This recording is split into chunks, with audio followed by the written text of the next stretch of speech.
David, good to have you with us. According to the Thanks. DOJ's criminal complaint, the assassination attempt is in retaliation for the U.S.'s killing of Soleimani in 2020. Why do you think this attempt happened now? Well, I think it's simply, partly, it's quite possible that the border situation is making it easier for the Iranians to get infrastructure, terrorist infrastructure into the country. So that may make it a bit easier. It takes time to build these assassination efforts. Iran has been trying really since 2020, when Soleimani was assassinated. They've been quite graphic about it, putting out videos of how they were going to do it with a dead image of the president and so forth. So they're definitely determined to do it. We've caught a number of cells that were trying to kill him.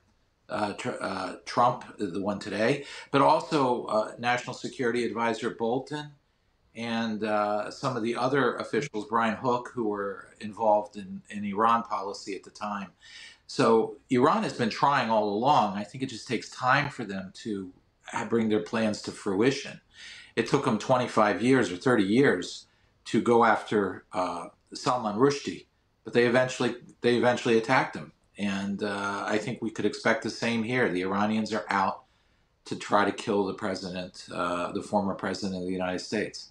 Now, the man that's been charged is Pakistani. How likely is the involvement of Iran's Revolutionary Guard or the regime's top leadership in this instance?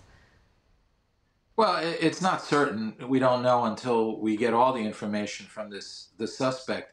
But it's highly likely. Iran tends to work through others. So I would expect a Pakistani or an Indian Muslim or a Palestinian or a Libyan. I would expect them to work through somebody else. They do not want the fingerprints to go back to themselves and have an Iranian do it. So they're going to find plausible deniability.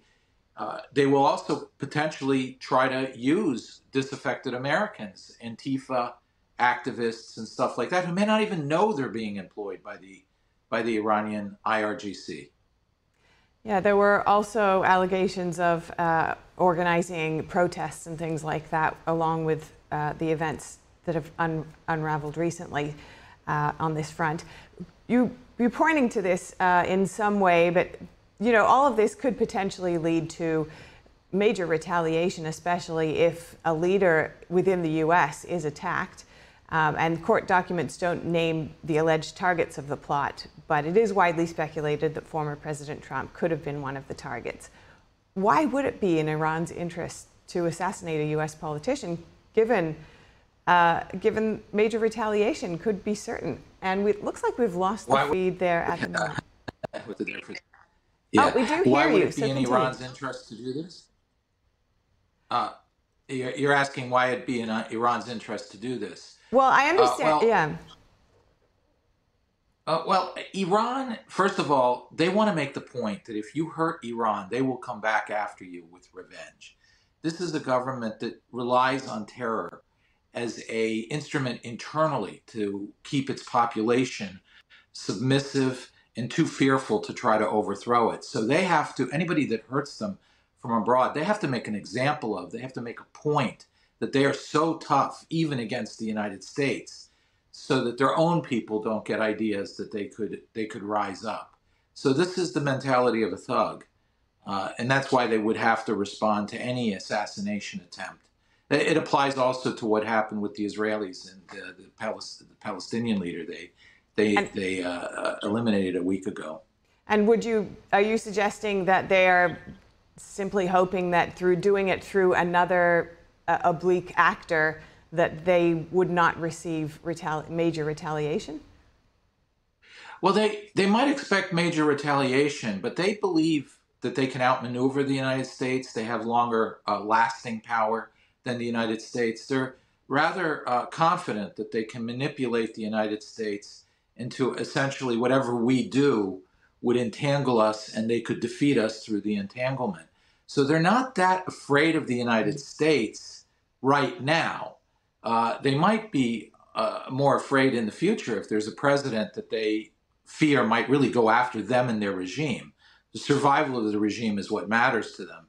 If that's threatened, But they certainly they certainly are not afraid right now of the United States. They are afraid of Israel because they know Israel might kill top leaders in Iran. I think they've read the United States and assumed that we're not going to do something like that. Oh, okay. And speak a little to the entanglement that you mentioned here. Yeah. Well, if the United States strikes back, we have a lot of forces throughout the region, and Iran would start striking at those forces, and not once, but with some consistency. And their assumption is that after a while, Americans will tire of it and withdraw. And so our retaliation becomes an instrument for their victory. They've kicked us out of the region, would be what they say. So that's, I think, how they would read it. They also, it drives a wedge. It's a different issue, but if the Israelis retaliate if they retaliate to Israel, but and the United States is distancing from Israel, they also have the advantage of driving a wedge between the United States and Israel. But with this Soleimani thing and this particular plot, that's not in play. Now, finally, David, what do you think the U.S. should do, if anything more, to immediately protect itself, our allies, and innocent life? Well, I think we need to send a very clear warning to Iran that the rules are different now. Whatever we've done in the last 3 years of trying to come to terms with the Iranian regime, we read who they are now, and that we would go after regime destabilizing activity if they continue with this. The second thing is, I think the best thing we can do is we already have a major ally in the region at war with Iran that's poised to strike Iran and do grave damage, also in retaliation for a retaliation. So in many ways, we have the Israelis doing the work for us, and we should just line up to help them get that done as effectively and powerfully as possible so that the Iranian regime is thrown back on its heels and is in real danger internally. All right. With that, thank you so much, David Wurmser, analyst for Middle East Affairs at the Center for Security Policy. Always great to have you on. Thank you.